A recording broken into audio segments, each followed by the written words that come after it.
Professor Jardim, primeiro, o senhor veio com uma proposta de jogo que deu certo no início do jogo, né, no início do primeiro tempo, e aí o time sofreu aquele apagão. O que foi naquele momento? Foi uma falta de comunicação? Foi falta de perna para correr atrás dos jogadores velozes do Palmeiras? Como é que o senhor avalia aqueles 10 minutos ali desastrosos? De extrema qualidade, como é o Palmeiras, é fatal. Então, foi mortal para a gente ter tomado o gol, como eu falei, em um espaço de 7 minutos nós tivemos os erros, bola parada, que a gente, desde que eu cheguei aqui, a gente não havia tomado um gol de bola parada, e tomamos 2 gols de bola parada hoje, e a gente lamenta muito, porque a equipe merecia, com certeza, um resultado melhor, merecia pelo que fez em campo, inclusive perdendo o jogo no segundo tempo com um jogador a menos, conseguiu ainda mais um gol em cima, tentando, né, na medida do possível, fazer um jogo em que a gente pudesse tentar empatar, mas como eu falei, a equipe do Palmeiras é muito qualificada, não podemos esquecer que é o líder da competição, que é a equipe que não tomava gol há 5 jogos, se eu não me engano, então, há 6 jogos, então não é qualquer equipe, eles não precisam de tantas oportunidades para fazer um gol, porque tem muita capacidade, o poderio do ataque do Palmeiras é muito forte. Então a minha equipe tá de parabéns pela luta, pela entrega. Lamentamos esse momento, a gente comentamos dentro do vestiário agora, que no momento quando acontece isso, eu tenho jogadores experientes no grupo e eles precisam, nesse momento, de repente, alguém cair, ter alguém para a gente poder esfriar a equipe adversária. Isso é natural acontecer no jogo, porque foi o que aconteceu. A gente se perdeu naqueles últimos minutos e acabamos tomando uma virada. Para nós vai doer durante muito tempo. E professor, o senhor tinha dito sobre o aspecto emocional, recuperar o controle para a segunda etapa. Como é que o senhor trabalhou isso com seus atletas no vestiário, naquele intervalo, depois de um período tão turbulento, porque eles realmente conseguiram reagir na segunda etapa, voltar com aquela mentalidade dos primeiros minutos de jogo? Falei para eles que a gente não adiantava ficar lamentando o que aconteceu, que é algo que a gente tem que analisar depois com calma, vendo os gols. Eu vi novamente os gols como aconteceram. E não adianta a gente lamentar, o que a gente precisava era ter um poder de reação, e essa equipe, ela demonstra essa maturidade, né? Infelizmente tivemos esse apagão e já aconteceu, como eles falaram, no jogo contra o Bragantino, ainda não era o treinador, ainda era o Humberto, aconteceu também, eles tomaram 4 gols, 4-0, então é algo que a gente precisa trabalhar, mas que bom que eles tiveram um poder de reação já para o segundo tempo, não lamentando aquilo que aconteceu, mas pensando para frente, né? Eu lamento muito um acontecimento que aconteceu, que teve no jogo, discussão minha, do meu auxiliar técnico com o pessoal do Palmeiras. Eu acho que eu sou um cara muito respeitador, principalmente com o árbitro, mas eles estão faltando respeito com o árbitro, chamou o árbitro de cego, xingou o árbitro, tudo quanto é nome, bateu palma pro árbitro e não aconteceu absolutamente nada. Eu relatei isso pro árbitro, não é justo isso, porque o meu auxiliar técnico tomou um cartão, o auxiliar técnico deles tomou cartão, e quem deveria ser expulso era o Abel, que já não é a primeira vez que ele é expulso. Então eu respeito como treinador, ele tem feito um grande trabalho, ele está de parabéns por ser bicampeão da Libertadores, tem feito um trabalho maravilhoso, mas o respeito tem que existir comigo, com a minha equipe, com o árbitro, porque todas as vezes que ele reclama, está dizendo que ele está dando a favor da gente, e na realidade é sempre, normalmente, contra a gente.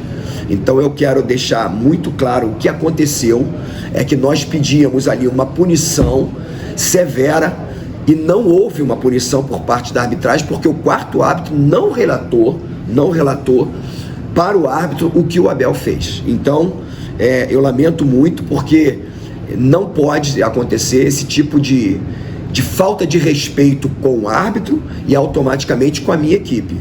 Então tem que ser feito, tem que realmente ter um cuidado maior em relação a isso. Não é à toa que não apenas ele, mas toda a comissão técnica tem sido expulso constantemente, porque falta esse tipo de respeito. Você bater palma para o árbitro, está querendo literalmente sacanear ele, né? Então é uma coisa que me revolta, como treinador, como brasileiro, porque vem no nosso país e está desrespeitando o nosso país, os nossos árbitros, né, dizendo que ele é cego, xingou ele de tudo quanto é nome e nada aconteceu. Mas tudo bem, vai ficar como se eu perdi o jogo, é o choro do perdedor e as coisas passam e não acontece nada. Mas eu quero deixar esse meu protesto aqui. Eu ia lhe perguntar sobre isso, mas então, para usar meu último vale, minha última pergunta, sobre o Thurin, que acabou tendo 2 gols marcados para ele, não sei, aquele primeiro gol, qual foi a sua avaliação? Se foi mesmo o gol dele? Na súmula está relatado que sim. E a importância dele voltar a marcar centroavante para a equipe que não vinha numa boa fase no Grêmio, veio para cá, já é o 3º gol. Lamento muito ele ter feito 2 gols numa derrota nossa, né? Numa virada que vai nos doer durante muito tempo. Mas é um jogador, como eu já falei, eu não desisto dele. Ninguém consegue chegar num Grêmio tendo o nível de contrato que ele tinha, se ele não tem capacidade. Alguma coisa aconteceu, alguém não acreditou, alguém não organizou ele dentro de campo, que eu costumo dizer para os meus centroavantes, meus atacantes. Ele não tem que marcar um zagueiro. Ele pode se posicionar e ele tem que jogar de bico de área a bico de área. Não adianta ele querer se desgastar indo para os lados. O Thurin hoje fez além das nossas expectativas, principalmente que a gente estava com o jogador a menos, ele precisou dar o seu melhor. Mas fico muito feliz por ele, feliz pelo gol. O gol primeiro foi dele, a bola já ia em direção ao gol. Acabou que foi o Luan, né? O Luan acabou desviando, mas muito provável que essa bola entraria. Eu espero que dê para ele. E o segundo gol é o centroavante, que ele tem que estar presente justamente aonde acontece o maior número de gols, que é dentro da grande área. Obrigado, Júlia. Obrigado ao... Jorginho, boa noite. Aqui é a Natália, do Sistema Sagres de Comunicação. Sei que na primeira pergunta você já falou um pouco sobre o que aconteceu no final do primeiro tempo, mas eu queria uma visão sua, Jorginho, como jogador, né? Você foi jogador, então não sei se você teve uma experiência parecida, mas como um jogador, como um ex-jogador, como se explicar aquele apagão no final do primeiro tempo? Natália, uma boa noite a todos vocês. Desculpem a minha voz, estou um pouco gripado. Bem, a gente lamenta muito por ter tido aquele apagão, como eu falei, durante 7 minutos, de 41 aos 48 minutos, nós deixamos escapar uma grande oportunidade de fazer um dos melhores jogos que a gente poderia ter feito até agora, porque realmente até os 41 minutos, até tomar aquele gol, a gente estava literalmente assim, comandando o jogo, com todo o controle, com uma marcação linha alta, criatividade, mudança de corredor, com infiltrações, e a gente acabou sofrendo esse baque enorme.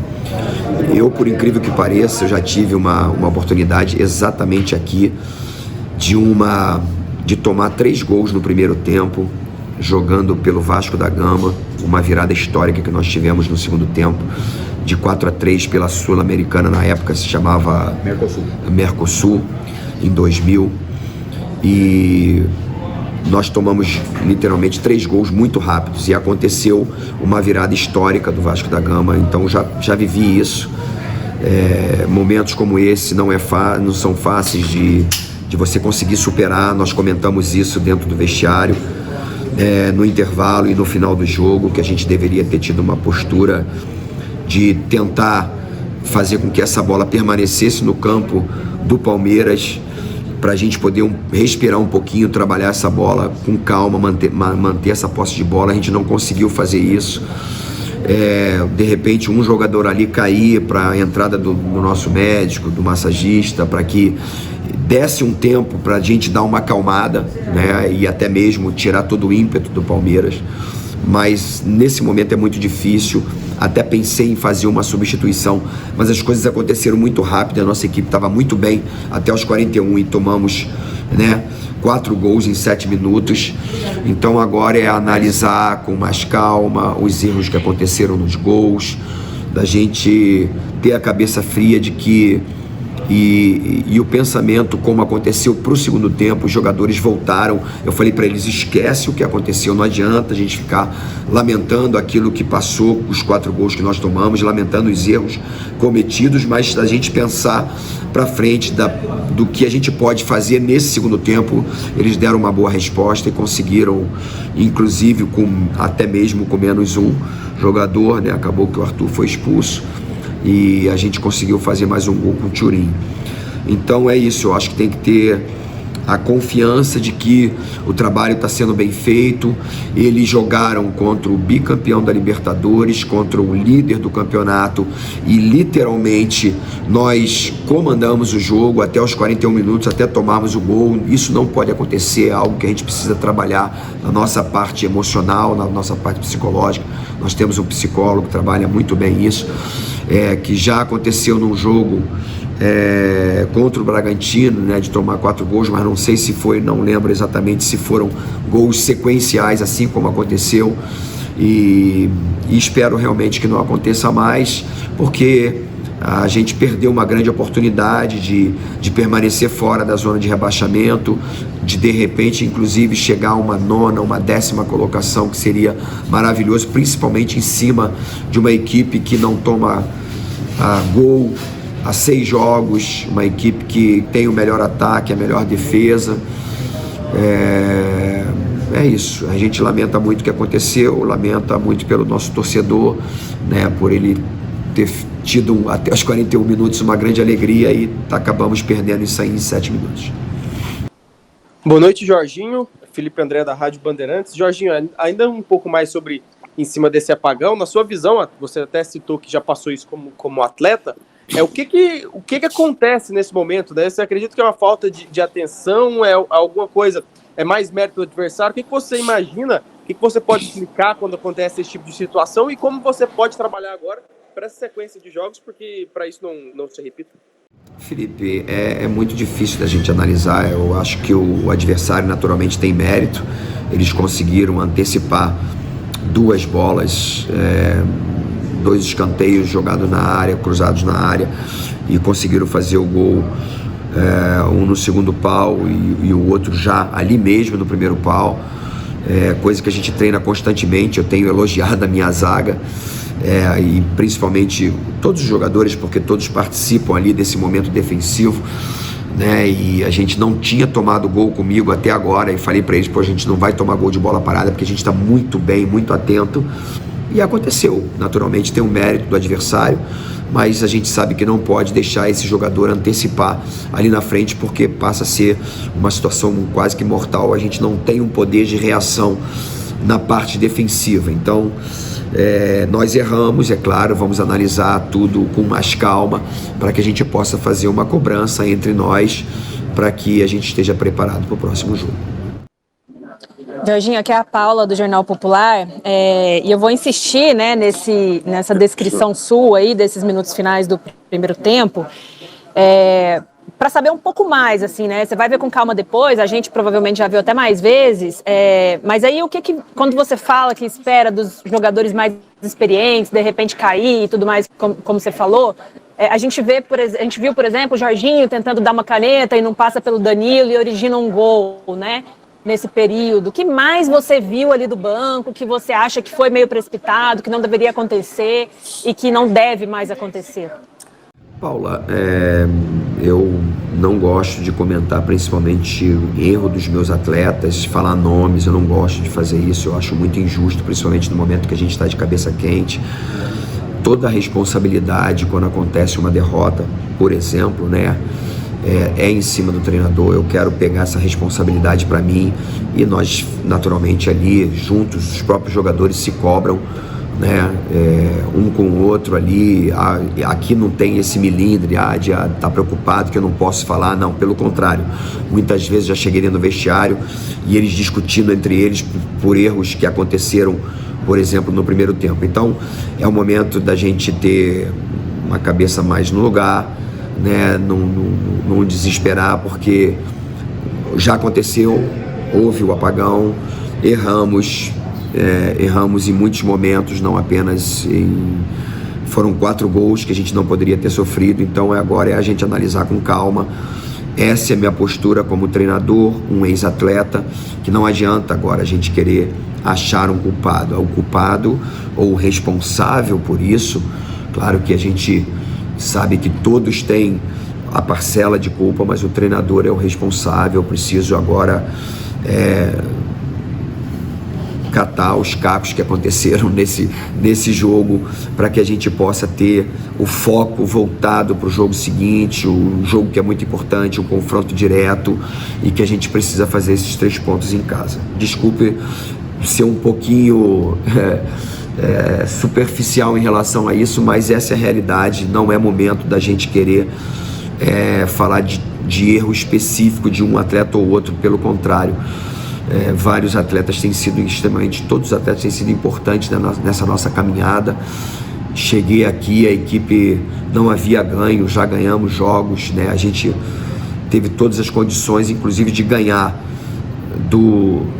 da equipe que está em primeiro lugar, né? Do líder do campeonato, e jogando um futebol maravilhoso. E esses jogadores que tomaram esses 4 gols que estavam fazendo um grande jogo até os 41 minutos do primeiro tempo. Obrigado, Jorginho. Valeu.